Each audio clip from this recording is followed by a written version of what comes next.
로마서 1장 16절에서 17절 우리 같이 함께 읽습니다. 시작. 내가 복음을 부끄러워하지 아니하노니 이 복음은 모든 믿는 자에게 구원을 주시는 하나님의 능력이 됨이라. 먼저는 유대인에게요 그리고 헬라인에게로다. 복음에는 하나님의 의가 나타나서 믿음으로 믿음에 이르게 하나니 기록된 바 오직 의인은 믿음으로 말미암아 살리라 함과 같으니라. 아멘. 여러분은 프로야구 좋아하십니까? 얼마 전 올해 우리나라 프로야구가 SSG라는 그 팀의 우승으로 시리즈가 마무리되었습니다. 야구를 좋아하시는 분들도 계시겠지만 저는 사실 야구를 즐기는 편은 아닙니다. 운동을 하는 쪽보다는 보는 것을 제가 훨씬 더 좋아해서 웬만한 스포츠는 보고 즐기는 편이지만 야구와는 아직 가깝지는 않습니다. 심지어 제가 국민학생 때는요 야구를 참 싫어하기도 했습니다. 왜냐하면 이 야구 시즌만 되면 주말 오후 TV 그 편성 프로그램이 전부 다 야구로 도배가 되었기 때문입니다. 야구 시즌이 아닐 때는 그 시간에 참 재미있는 그런 방송들이 몇 개나 한 두세 개 정도 그렇게 했는데 야구가 개막되고 나면 최소 야구 게임이 그렇잖아요. 시작되면 최소 2시간에서 3시간이고 그러다 보면 이미 주말 그 시간이 늦은 오후가 돼서 제가 TV를 볼 수 있는 그런 시간이 아니었기 때문에 그게 제일 싫었어요. 내가 원하는 TV 프로그램을 못 본다라는 게 제일 싫었습니다. 그때만 해도요. 신문으로 다른 그런 매체가 없고 신문으로 TV 편성표를 확인하곤 했는데 제가 언젠가 한번 말씀드린 적도 있는데요. 어느 날 아버지하고 안경점에 가서 안경을 맞추고 조금 기다리고 있다가 옆에 신문이 있길래 제가 그 신문을 펼쳐서 다른 거 뭐 보겠습니까? 역시 TV 그 편성 프로그램을 봤죠. 그런데 그때가 야구 시즌이었어요. 그러니까 어김없이 그 주말이었는데 야구 경기가 막 이만큼 차지해가지고 이때는 야구 경기가 있습니다. 그렇게 편성이 돼 있더라고요. 그리고는 가로를 딱 쳐놓고요. 이 시간은 이 팀과 이 팀과 경기가 있습니다. 이렇게 딱 되어 있는데 밑에 가로를 딱 쳐놓고 이렇게 적혀 있었어요. 우천시 몇 시부터 몇 시까지는 어떤 프로그램, 또 몇 시부터 몇 시까지는 어떤 프로그램, 이렇게 딱 적혀 있는 거예요. 제가 그 내용을 보면서 이렇게 혼자서 중얼거렸습니다. 야, 우천시에 사는 사람은 진짜 좋겠다. 야구 대신에 맨날 재밌는 거 볼 수 있기 때문에 야, 우천시가 도대체 어딜까? 우천시에 사는 사람 너무 좋겠다. 제가 이렇게 중얼거리는 걸 옆에 계시던 아버지가 들으셨는데 지금도 아버지가 깜짝 놀라는 표정이 기억이 나요. 도대체 무슨 말을 하는 거냐고. 우천시는 도시가 아니고 비가 오면 비 올 경우에 이런 뜻이라고 가르쳐 주셨습니다. 아버지의 놀란 모습이나 또 제 부족함을 드러내 보이는 것 같아서 살짝 부끄럽기도 하지만 만약 그때에 우천시라는 그 단어의 의미를 배우지 못했다면 제가 언제까지 우천시를 도시의 이름으로 알고 있었을까 싶고 또 그곳에 사는 사람들을 언제까지 부러워하고 있었을까 그런 생각이 듭니다. 사랑하는 여러분, 오늘도 우리는 믿음에 대해서 그리고 또 우리가 받은 구원에 대해서 한번 생각해보고 살펴보려고 합니다. 믿음은 우리가 참 많이 듣기도 하고 또 말하기도 하고 기도의 자리에서 구하는 제목이기도 하지만 제가 우천시의 의미를 몰랐던 것처럼 아니 몰랐다기보다는 제가 이해할 수 있는 대로 그 우천시라는 단어를 이해하고 그것이 아닐 수도 있다라는 생각은 전혀 하지 못했던 것처럼 성경이 말하는 믿음 그리고 구원의 의미와 내용, 그리고 이 믿음을 통해서 하나님이 우리에게 원하시는 그것과는 좀 차이가 있을 수도 있겠다. 그래서 차이를 한번 좁혀보자. 내용을 좀 성경적으로 한번 가져보자 싶습니다. 어떤 면에서 그렇습니까? 믿음이라고 하면 보통은 우리 편에서 굳은 결심과 결단으로 하나님의 바지가랑이를 잡고 버티는 모습이 상상되죠. 그렇기 때문에 성경을 통해서 또 예배의 자리에서 믿음이 중요합니다. 믿음을 가지십시오. 라는 어떤 이렇게 믿음을 강조하는 말씀을 들으면 여러분들 어떻습니까? 막 힘을 얻고 또 거기에서 소망이 막 생기고 뭐 이렇기보다는 괜히 조금 그렇게 살지 못하는 것 같아서 죄스럽고 뭐를 더 어떻게 해야 될까라는 그런 마음이 들지요. 그죠? 하지만 여러분, 우리가 수요 예배를 통해서 계속해서 확인하고 있는 것이 무엇입니까? 믿음은 우리의 신념과 결단이기 이전에 하나님께서 시작하신 일이고 우리와 맺고 계시는 그 관계를 의미한다라는 것입니다. 그래서 하나님은 믿음으로 믿음에 이르게 하시는 분으로 우리에게 하나님을 믿게 하는 믿음을 주시지요. 사랑하는 여러분, 이처럼 하나님을 믿게 하는 믿음은 하나님에 대한 항복으로만 시작되는데, 그래서 하나님이 우리를 어떻게 항복시키십니까? 여러분, 하나님 앞에 어떻게 항복하셨습니까? 세상의 법대로라면 힘이 있는 쪽이 약한 쪽을 찍어 눌러서 당장의 결과를 만들어내지만 하나님은 그와 같이 일하지 않으시고 자비롭고 은혜롭고 노하기를 더디하시고 인자와 진실이 풍성하신 하나님으로 우리에게 개입하셔서 우리로부터 마침내 항복을 받아내시고 그 항복과 감격이 믿음의 근거가 되게 하심으로써 우리로 하여금 믿음을 요구하고 쥐어짜시는 그런 분이 아니라 우리로 하여금 하나님께서 시작하시고 이루어 가시는 그 믿음을 누리게 하시죠. 그죠?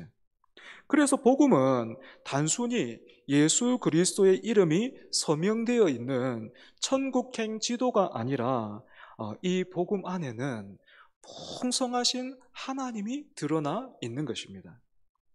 우리가 2주 전에도 살핀 바 있지만 다시 한번 로마서 3장 24절에서 26절을 통해 복음에 등장하는 하나님의 의를 한번 우리가 살펴보겠습니다. 로마서 3장 24절에서 26절입니다. 성경과 또 화면을 참고하셔서 여러분들 같이 읽어보겠습니다. 시작. 그리스도 예수 안에 있는 속량으로 말미암아 하나님의 은혜로 값없이 의롭다 하심을 얻은 자 되었느니라. 이 예수를 하나님이 그의 피로써 믿음으로 말미암는 화목제물로 세우셨으니 이는 하나님께서 길이 참으시는 중에 전에 지은 죄를 간과하심으로 자기의 의로우심을 나타내려 하심이니 곧 이때에 자기의 의로우심을 나타내사 자기도 의로우시며 또한 예수 믿는 자를 의롭다 하려 하심이라. 여러분 24절을 보시면 우리가 예수님의 속량으로 말미암아 하나님의 은혜로 값없이 의롭다 하심을 얻었다 이렇게 되어 있는데 여기에서 의롭다 함은 신학적인 용어로는 칭의 이렇게 부르고 조금 더 쉬운 표현으로는 신분의 구원 이렇게 부를 수도 있다 했습니다. 그런데 이렇게 우리가 의롭다 하심을 받은 일에는 단순히 우리의 신분이 바뀐 것, 그것만이 들어있는 것이 아니라 또 무엇이 드러나 있습니까? 하나님은 이렇게 우리를 의롭다 하시는 일로서 자신의 의로우심을 나타내셨습니다. 여기에서 하나님의 의를 조금 더 쉽게 표현해 보면 오르심이다 이렇게 부를 수 있어요. 그런데 이렇게 구원을 통해 나타난 하나님의 오르심은 율법에서 볼 수 있는 그런 오름과는 다른 것입니다. 율법의 오름을 통해서도 우리는 하나님의 의를 배우고 또 느낄 수 있겠지만 하나님다우심을 가장 잘 드러내고 있는 것은 예수 그리스도로 말미암아 은혜로 죄인을 의롭게 만드시는 복음, 즉 저와 여러분이 받은 구원입니다. 그래서 복음에는 율법의 옳다, 그르다라는 이 기준을 훨씬 뛰어넘는 하나님의 하나님다우심, 그 의로우심이 드러나 있는 것이죠. 예수 그리스도를 말미암아 죄인을 구원하시는 하나님의 하나님다우심이 바로 그것입니다. 그래서 구원에는 천국만 있고 천국이 전부가 아니라 하나님이 누구신가 하는 것이 드러나 있는 것이죠. 그리고 이것이 모든 믿음의 시작과 근거가 되어서 여기에서부터 믿음이 자라나게 되는 거예요. 여러분, 믿음의 뿌리가 뭐라고요? 천국에 그 뿌리가 있는 게 아니라 뭐요? 우리를 구원하시는 하나님, 그분이 어떤 분이신가 때문에, 사랑하는 여러분, 우리 안에는요 믿음의 근거와 어떤 내용이, 그리고 또 능력이 없지요, 그지? 오직 하나님께서 모든 구원 얻는 자에게 그분의 의로우심과 능력으로 찾아오시기 때문에 우리는 비로소 믿음을 가지게 됩니다. 그래서 하나님께 감사하며 또 찬양하며 목적하며 하나님을 소원하게 하시는 것이죠. 이처럼 성경은 하나님께서 하나님의 어떠하심을 인격적인 관계로서 우리에게 알리시고 찾아오시고 관계에 맺으시는 것을 바로 구원이다, 이렇게 말하고 있습니다. 그래서 여러분, 하나님이 오늘 우리에게, 즉 구원받은 백성들에게 무엇을 원하시고 요구하십니까?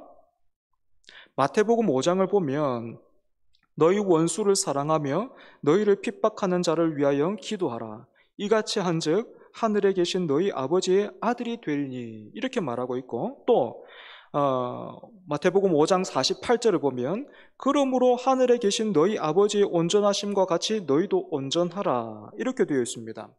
하나님을 닮아라 라는 거죠. 우리를 구원하신 그 하나님, 그 아버지를 닮으라 우리에게 요구하고 있는 것입니다. 그런데 여러분, 우리는 자꾸 어디로 가요? 자꾸만 쓸모 있어지려고 해요. 여러분, 요한복음 17장 3절을 보시면 주님께서 영생에 대해서 말씀하시는데 이렇게 되어 있어요. 영생은 곧 유일하신 참 하나님과 그가 보내신 자 예수 그리스도를 아는 것이니이다. 그래서 영생은 참 하나님과 예수님을 지식적으로 많이 아는, 그래서 쓸모가 있으라고 하시는 말씀인가 하면 그렇지가 않습니다. 여러분, 여기에서 안다라는 것은요 가장 깊은 관계를 의미합니다. 어떤 지식과 정보를 아는 것, 그것을 말하고 있는 것이 아니라 부부 또는 부모와 자식과의 그 관계를 의미하고 있는 거예요. 그래서 우리는 다른 어떤 것이 아니라 하나님의 자녀라는 신분과 내용으로 구원을 받았다라는 것을 우리는 절대로 놓쳐서는 안 됩니다. 때문에 우리는 하나님을 닮아가는 것과 성경에 그토록 많이 설명되어 있는 하나님은 어떤 분이신가, 그리고 또 예수님은 어떤 분이신가 하는 데에 우리는 더 많은 관심을 쏟아야 하는 거예요. 하지만 우리는 하나님께서 기뻐하실 것을 우리가 스스로 정할 때가 많습니다. 주를 위해서 많은 일을 해야 하는 것이 우리의 본분이고, 그렇게 할 때에 하나님이 영광 받으신다라고 생각해버리는 거죠. 사랑하는 여러분, 신앙이요 하나님을 알아가고 그리고 그 하나님 아버지를 닮아가는 문제다라는 것을 놓쳐버리면 쓸모 있음과 열심 있음을 통해서 계속해서 하나님과 내 자신과의 관계를 확인하려고 들어요. 그래서 쓸모가 없다고 느껴지거나 아니면 열심히 식어지면 하나님도 나를 외면하지 않을까라는 생각을 계속해서 하게 되는 것입니다. 그런데 그렇지가 않다라는 거죠. 하나님과의 관계가 성립된 것이 바로 우리가 받은 구원이기 때문입니다. 그리고 이 관계가 하나님을 닮는 완성의 자리에까지 약속되어 있다라는 그 이해를 우리가 성경적으로 가져야만 우리의 실패를 하나님과의 그 관계의 실패로 보지 않고 하나님께서 이루시려는 구원의 내용을 채워가는 것으로 이해하면서 우리의 실패마저도 다시 하나님께서 변하게 하셔서 그 성장의 밑거름이 되게 하시는 그 하나님의 일하심을 믿고 우리가 소망하게 되는 것입니다. 그렇지 않고 계속해서 쓸모 있고 또 열심 있는 이것으로 계속해서 기울어지면요, 그런 열심이, 그리고 또 내가 쓸모 없어졌구나라는 생각이 들 때는 이 하나님과의 관계 자체가 흔들리게 되는 것입니다. 로마서 8장 15절에서 16절은 이 문제를 분명하게 이렇게 확인시켜 주고 있습니다. 로마서 8장 15절에서 16절입니다. 여러분들 화면 참고하시고 또 성경 참고하셔서 우리 같이 한번 읽어보겠습니다. 시작. 너희는 다시 무서워하는 종의 영을 받지 아니하고 양자의 영을 받았으므로 우리가 아빠 아버지라고 부르짖느니라. 성령이 친히 우리의 영과 더불어 우리가 하나님의 자녀인 것을 증언하시나니. 아멘. 말씀에서 뭐라고 얘기하고 있지요? 우리는 하나님의 자녀라는 거예요. 여러분, 여기서 왜 자녀라는 말을 사용하고 있습니까? 신분의 관계가 구원에서 제일 근본적으로 해결된 것이고 또 그 신분이 취소되지 않기 때문에 그렇습니다. 또 하나, 구원과 연관해서 우리가 하나님과의 관계를 확인하는데 중요한 것은 우리 안에 두려움이 있느냐 없느냐 하는 것이 우리의 신앙을 판단하는, 또 건강을 진단해보는 어떤 기준이 됩니다. 여러분, 요한일서 4장 18절 말씀 같이 한번 읽어볼게요. 화면에 떴는데 여러분들 보시면서 같이 읽습니다. 시작. 사랑 안에 두려움이 없고 온전한 사랑이 두려움을 내쫓나니 두려움에는 형벌이 있음이라. 두려워하는 자는 사랑 안에서 온전히 이루지 못하였느니라. 아멘. 사랑 안에 두려움이 없다라는 것은 하나님과의 관계를 우리의 실력이나 자격으로 확보하려고 하지 말라라는 의미입니다. 하나님께서 자신의 백성을 사랑으로 확보하고 계시기 때문이지요. 이 사실을 무엇으로 확인할 수 있습니까? 로마서 5장 8절입니다. 로마서 5장 8절. 우리 마지막으로 한번 읽어볼게요. 시작. 우리가 아직 죄인 되었을 때에 그리스도께서 우리를 위하여 죽으심으로 하나님께서 우리에 대한 자기의 사랑을 확증하셨느니라. 여러분, 우리가 왜 이 내용을 계속해서 확인하고 붙들어야 됩니까? 우리가 죄인 되었을 때라는 것은 우리가 하나님을 알지 못했을 때, 하나님을 찾지 않았을 때, 구원의 필요성을 모를 때, 즉 우리에게 아무런 자격과 조건과 이유가 없을 때 하나님께서 이 구원을 예수 그리스도 안에서 먼저 시작하셨고 또한 이루셨다라는 말입니다. 그렇기 때문에 우리가 얼마나 쓸모가 있고 또 가치가 있느냐 하는 것으로 우리의 신앙을 확인하려고 해서는 안 된다는 것이죠. 무엇을 통해서 확인해야 합니까? 하나님의 그 은혜, 그 의로우심을 보고 하나님을 닮아가는 것으로 확인을 해야 하는 것이죠. 말씀을 정리하겠습니다. 우리가 받은 구원과 복음에는 단순히 천국만 있는 것이 아니라 하나님의 의로우심이 드러나 있습니다. 그렇기 때문에 참으로 구원받은 사람은 이 땅에서도 복음을 통해서 하나님의 의로우심을 누립니다. 비록 한계가 있고 온전하지 못하지만 천국의 기쁨을 이 땅에서도 맛보게 되는 거죠. 그리고 여러분, 이 기쁨이 우리를 어디로 이끌고 또 어떻게 만들어 갑니까? 어떻게 빚어 가나요? 하나님 아버지를 더욱더 닮아가게 하고 세상에 경건하지 못함과 우리를 구별하게 합니다. 그리고 서로 쓸모와 가치를 두고 경쟁하고 키를 재는 것이 아니라 함께 공동체를 세우고 이루어 가게 하는 것이죠. 때문에 여러분, 이 복음의 의미를 더욱 깨달아 알기를 사모하는 저와 여러분 되기를 바랍니다. 기도하겠습니다. 하나님, 우리가 이 땅에서 살아가는 지경만 넓혀 주시는 것이 아니라 우리가 받은 이 구원, 우리가 듣고 믿고 있는 이 복음, 그 복음과 구원의 지경도 넓혀 주시옵소서.